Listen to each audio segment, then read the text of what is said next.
Paris child at risk of lead poisoning after Notre Dame fire.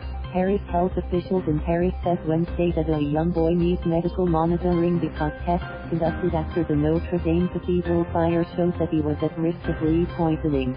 The child, who was tested last week, doesn't need treatment yet, the regional health authority said in a statement late Tuesday. Tests are being conducted to determine whether the lead came from the April 15th fire or another source. The child's school, near the cathedral, was closed in July due to high lead levels found on its grounds. A total of 162 children have been tested for lead in Paris after hundreds of tons of lead in Notre Dame's spire and roof melted in its lake.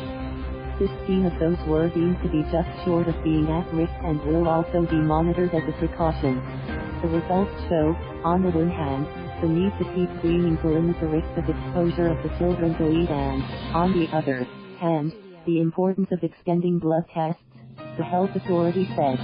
Authorities in June recommended blood tests for children under 7 and pregnant women who live near Notre Dame as they are especially vulnerable to health problems from lead poisoning and exposure. Critics say authorities didn't move fast enough to protect workers and residents from lead pollution.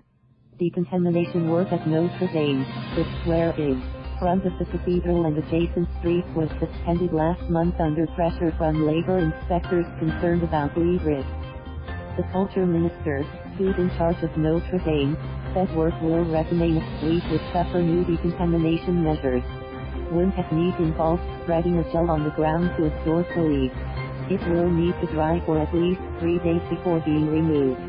Another method will feature high-pressure water jet with chemical agents to clean the soil, the culture ministry said. Authorities said last month the main focus was ensuring that the work doesn't generate any pollution outside the work zone. Levels of lead remain exceptionally high at some spots inside the cathedral and in the soil of the adjacent streets, park and forecourt, according to the regional health agency. Those areas have been closed to the public since April 15.